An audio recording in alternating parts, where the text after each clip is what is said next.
I don't want you to think that what we are doing as we go through the Pilgrim's Progress, that it is a child's book. Far from it. While in jail in the 1600s, Brother John refused to not preach the gospel, and so he was chucked into jail. And while in jail, he used his time wisely, and he wrote this book, not realizing that the Lord would use this book for generations to come, and probably the second most sold book worldwide, second to the Bible.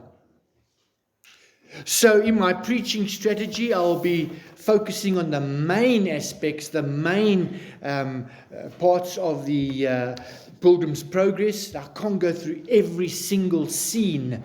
And so tonight, we come to another scene. I just want to remind you about this morning. This morning we met formalist and hypocrisy as he was on his way to the celestial city. We learned that these two types of people are the kind of people we must avoid influencing us.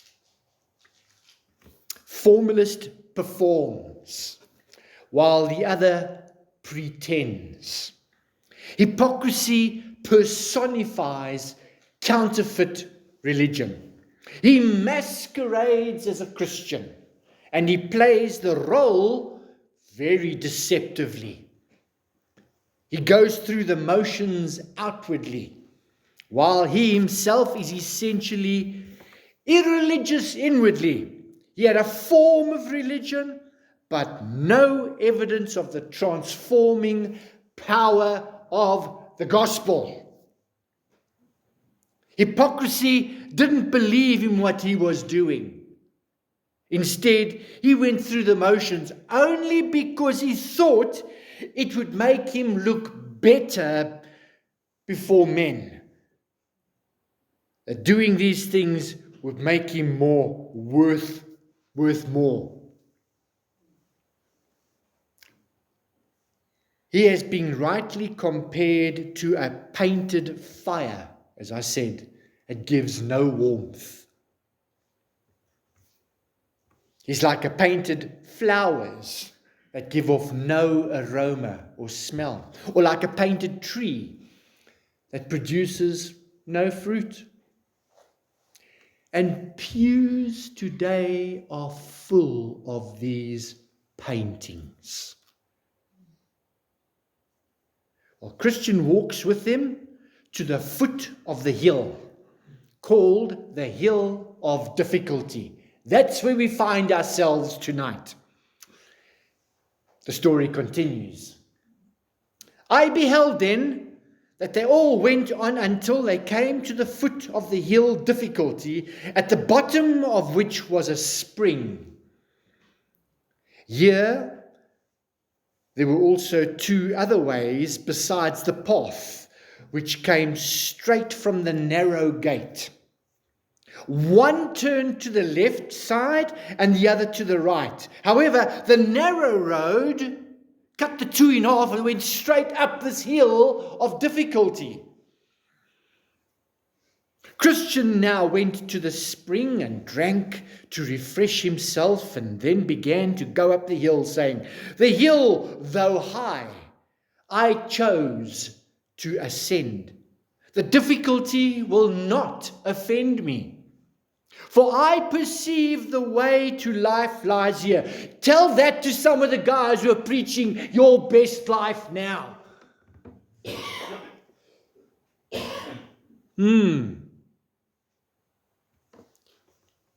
Come, take heart. Let's neither faint nor fear.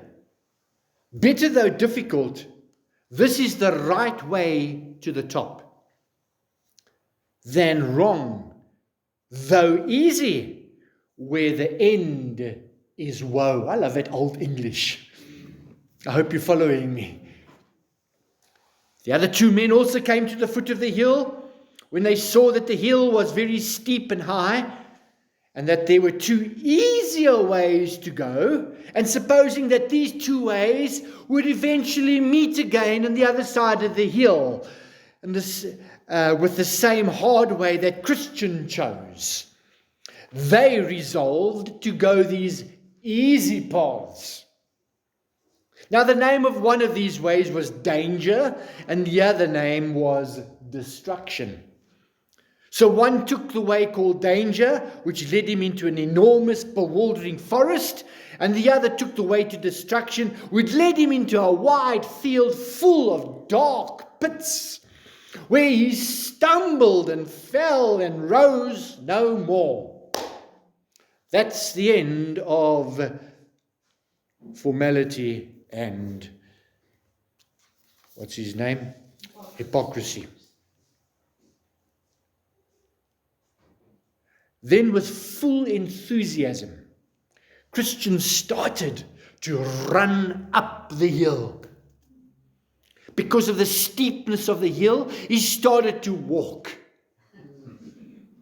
And from walking to crawling on his hands and knees. Now, about midway to the top of the hill was a pleasant arbor, like an oasis, made by the Lord of the hill for the refreshment of weary travelers, like you and me. When Christian arrived there, he sat down to rest. He pulled out his scroll and read to his comfort. He also began to examine the garment that was given to him while he was at the cross, the garment of righteousness, Christ's righteousness, when he was born again. And his burden was taken from his back. Remember that? When he was refreshed, he fell asleep. While asleep, his scroll fell out of his hand. Now, as he was sleeping, one came and awakened him, saying, "Get up, look at the ant, you sluggard, consider her ways and be wise." With that, Christian awoke and suddenly jumped up and hurried on his way until he came to the top of the hill. Now, as we continue on in Pilgrim's Progress, we're observing what Christian experiences early in his Christian life as he journeys to the celestial city. We're going through a number of scenes and experiences that he experiences. We are taking away lessons from him for our own Christian walk. Although this book was written in the 1600s, it is so full of scripture and symbolism that you and I do well to sit up and listen to and be encouraged. In this part of his journey, we come to the scene where Christian arrives at the hill called Difficulty. Now, we must ask the question, what is it that Bunyan is trying to teach us with this scene? Well, I see two lessons. One, we notice that there are three pathways at the foot of the hill. Two of these pathways are level, going to the right and going to the left of the hill, and the third one is the difficult way, goes up the hill. One of the level ways was called danger, formalists took that way, and the other was destruction, and hypocrisy took that one. Both of these men took the easy level paths. Why did they do so, is the question. Initially, they took those pathways because they appeared to be the easy way to go.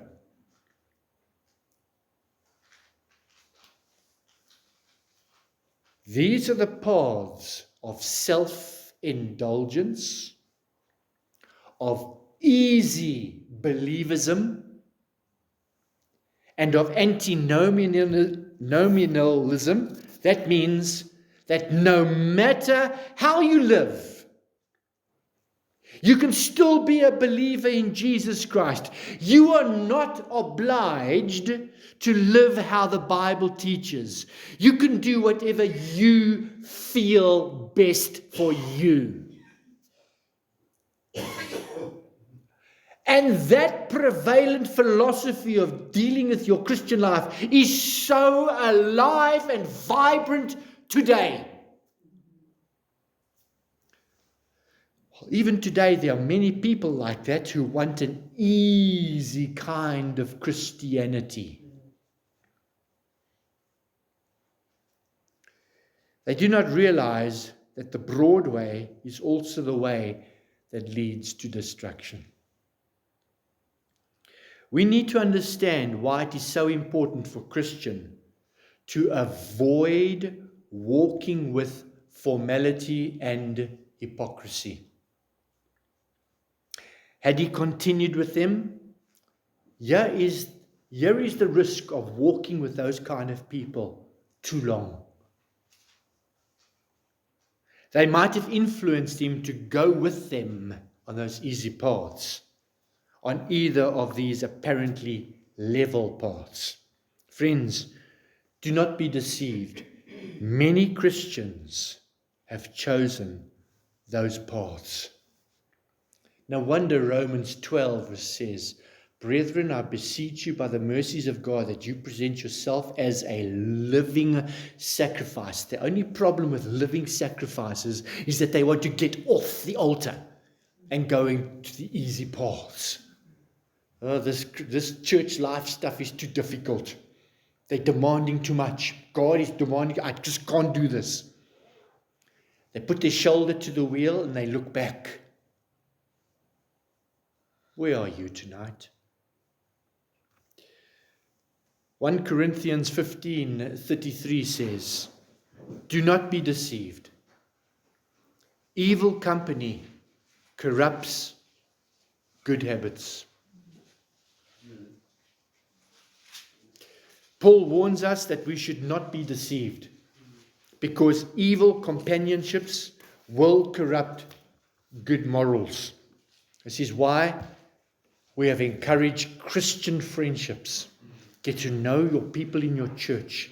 Get to know Christians who are living sacrifices.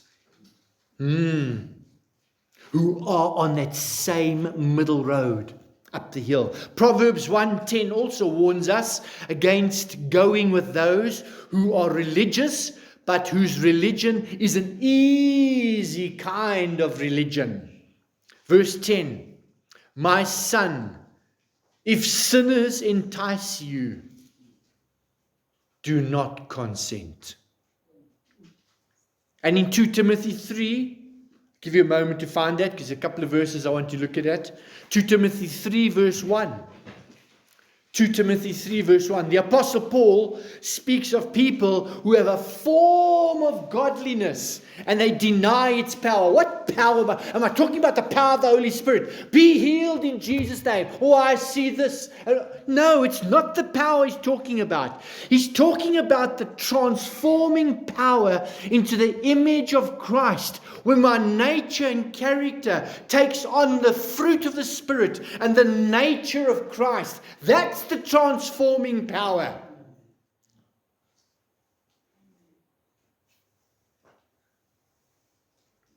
And so in 2 Timothy 3 verse 1 it says, "But know this, that in the last days perilous times will come. For men will be lovers of themselves, lovers of money, boasters, proud, blasphemers, disobedient to parents, unthankful." My wife gets cross with me, so when I'm driving in the car and this guy wants to pull over into what's name, and I slow down, I let him in, "No thank you," and I flick my lights. "Brian, don't do that." She's right. Unthankful, unholy, unloving, unforgiving, slanderers, without self-control, brutal, despisers of good, traitors, headstrong, haughty, lovers of pleasure rather than lovers of God, having a form of godliness, but denying its power. Beloved, listen to this, and from such people turn away. Verse 5 of that passage says we are to avoid such men, to stay away from people like that. These things are certainly true of formality and hypocrisy. They were religious. They wanted a religion of convenience and ease and fun. Did you know that word fun is a 20th century English word? Didn't exist before that. Proverbs 13:20 also sounds out this warning. Proverbs 13:20. Whoever walks with the wise becomes wise, but the companion of fools will suffer harm. I think we got the message. Secondly, notice that there's also a spring of fresh water at the foot of this hill difficulty. That's tremendously significant. And so you spiritually discern. Here Bunyan is reflecting the truth of Isaiah 49 verse 10. Isaiah 49 verse 10.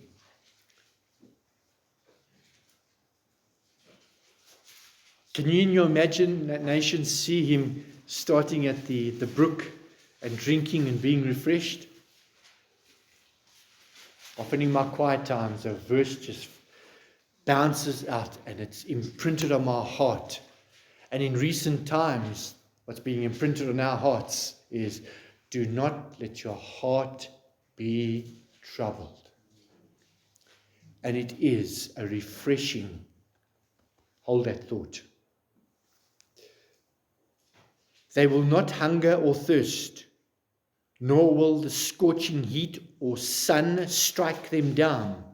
For he who has compassion on them will lead them and will guide them to springs of water. I will make my mountains a road, and my highways will be raised up. Here God is encouraging Israel with the promise that when they call to climb the mountains of life, he will guide them to the springs of living water. The springs of living water refer to God's enabling grace, with which he equips and enables us to handle the difficulties of life that you may be going through now, or perhaps are still coming. It's certain that we're going to have difficulties in the Christian life. God has promised us that. Philippians 1:29 says that it has been granted to us on behalf of Christ that we should believe on his name, but we should suffer for his sake. And that's a promise. Our Lord Jesus Christ did not promise us a rose garden. Who was it that sang, I beg your pardon, I never promised you a rose garden. She's right. Listen to Philippians 1:28. For to you it has been granted on behalf of Christ, not only to believe in him, but also to suffer for his sake. He has clearly promised that we should give, that he would give us faith to believe on his name, but he also promised he would give us suffering and difficulties as well. Besides that, God tells us in Hebrews 4, verse 16, Hebrews 4:16, that we can boldly come before the throne of grace. Isn't that wonderful in our time of difficulty? Boldly come. Yes, perhaps on our hands and knees, but boldly. Hebrews 4:16 says, let us therefore come boldly to the throne of grace, that we may obtain mercy. When do you need mercy? When you need it most. And find grace to help in the time of need. That's what Bunyan is reflecting here. Christian is about to have a struggle going up to the hill of difficulty, but before he struggles going up the hill, God brings him to a spring of living water. This is why your daily devotions is vital. For Christians, I cannot urge you enough. Start at 5 minutes.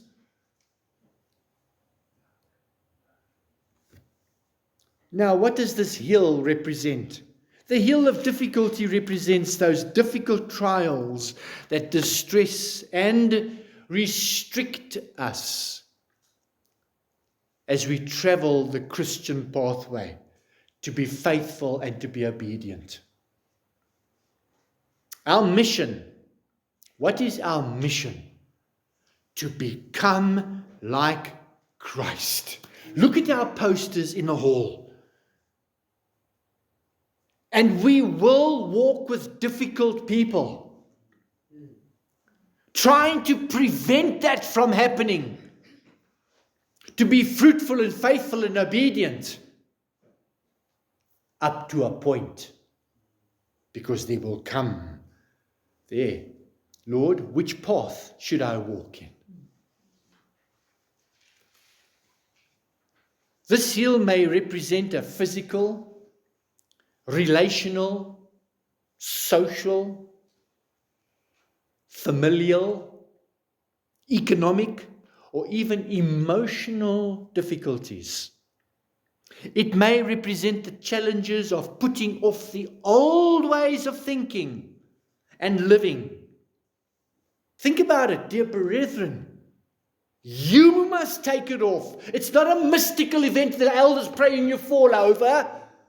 That's not how it works. It is you choosing to be obedient in this walk of progressive sanctification. You take it off. You decide. It surely represents the suffering we may endure on putting on the new ways.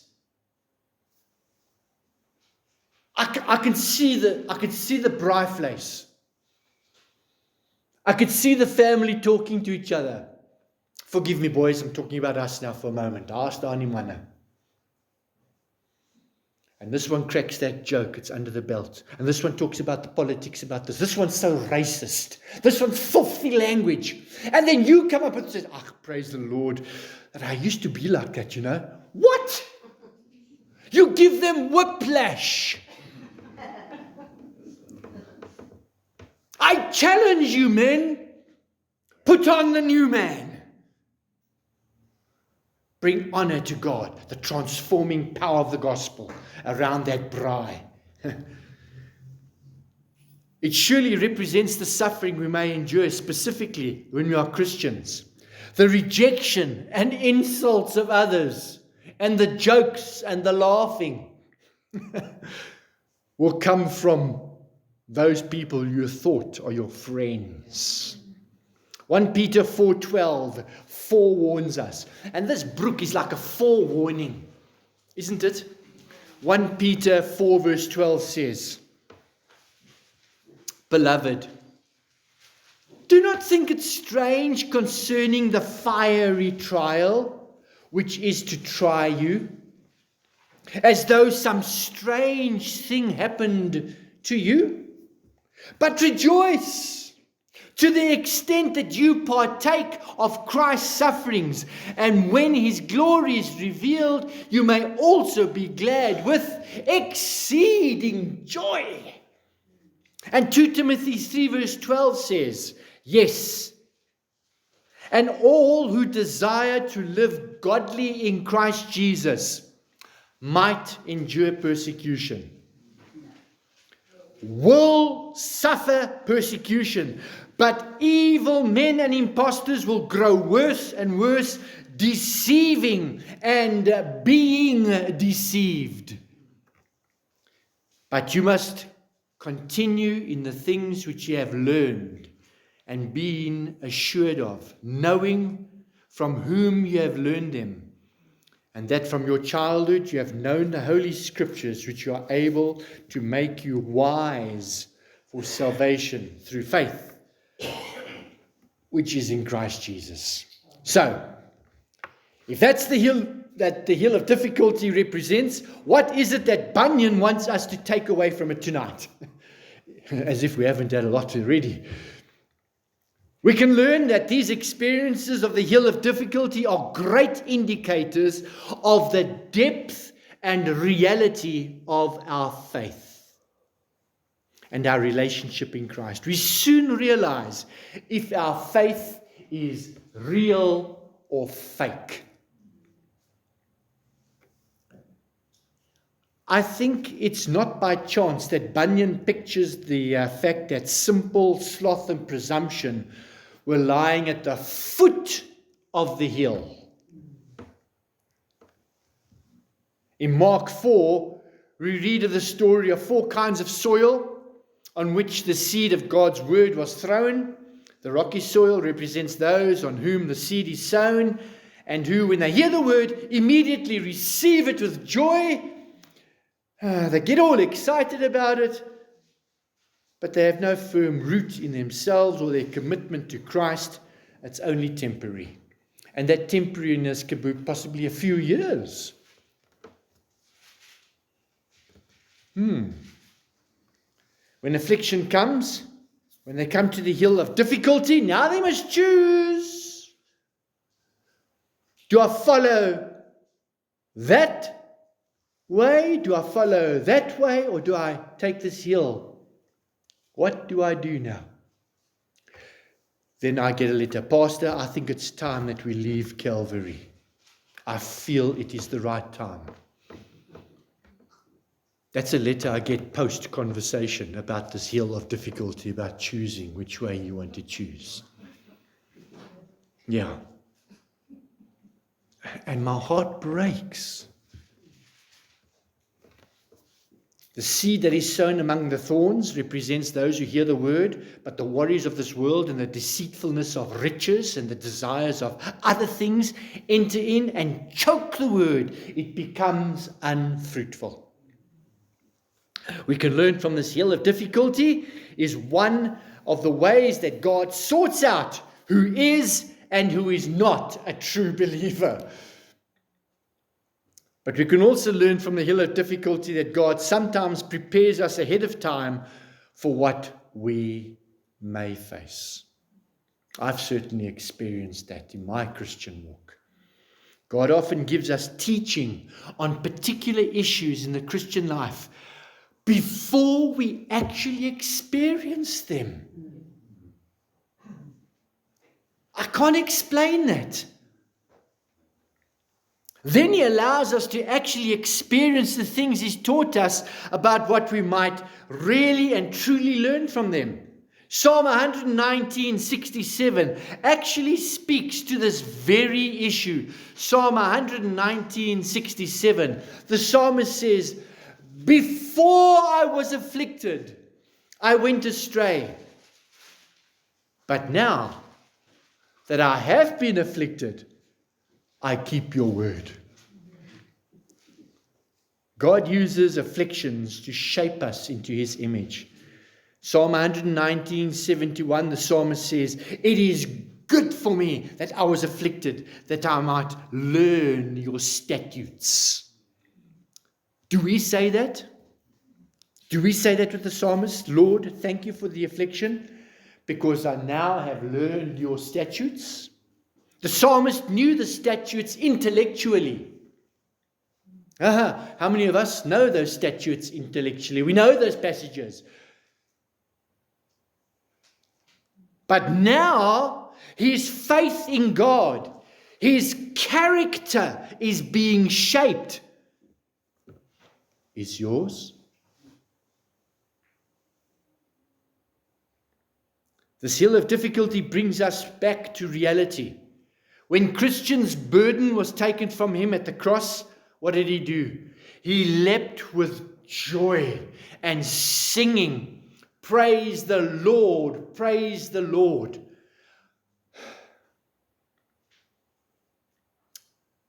This is so true of young believers who experience this true, wonderful experience of being saved and set free from Satan, who was my father, and now the God of heaven is my father. That transition is not a cum si, cum sa. I can't relate to that.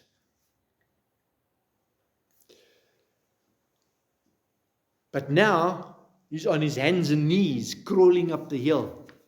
Often we have these moments of delight and joy, and then we must face our hill of difficulty.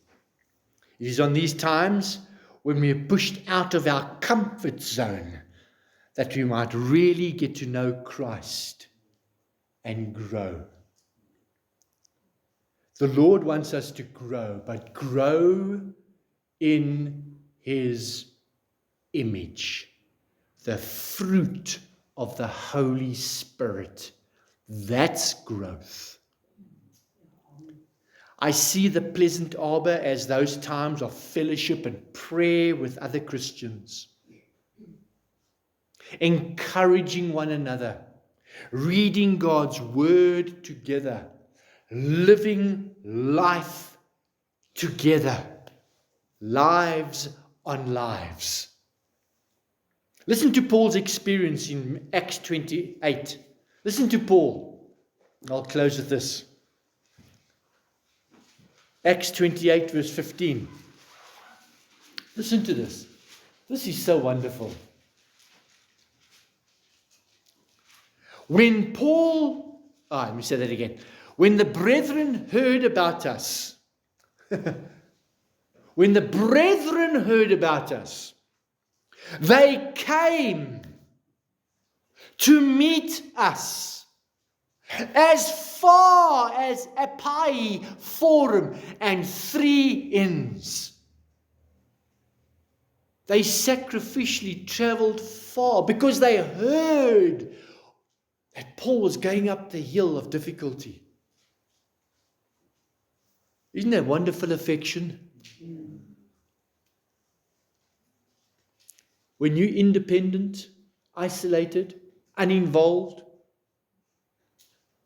detached, de-churched, there's no affection. In fact, who cares? Not these guys. When Paul saw them, he thanked God and took courage.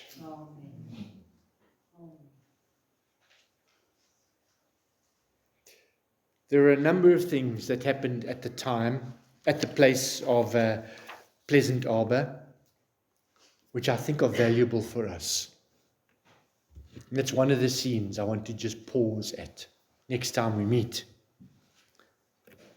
Let me close with this question. Will you be that person to encourage others as they crawl up their hill? It means you've got to observe what's going on and come close. What a challenge. Lord, we thank you for one another. We thank you for the Holy Spirit living in your children. We thank you for the encouragement that your children bring to one another. Thank you for these spiritual disciplines that are there to refresh us, encourage us, forewarn us, arm us, help us, rekindle our enthusiasm and our zeal. Help us to be like that. We know, Lord, in this story that Christian was going up the hill alone. There might be some folks going up their hill alone. But I pray, Lord, that as we all go up that same hill, we will look left and right, and we will recognize others are with us. Together, going up the same hill in many ways. Pray, Lord, unite our hearts. That we might be the light of this community, the salt of this moat, that Christ will be seen among us. Amen. Amen.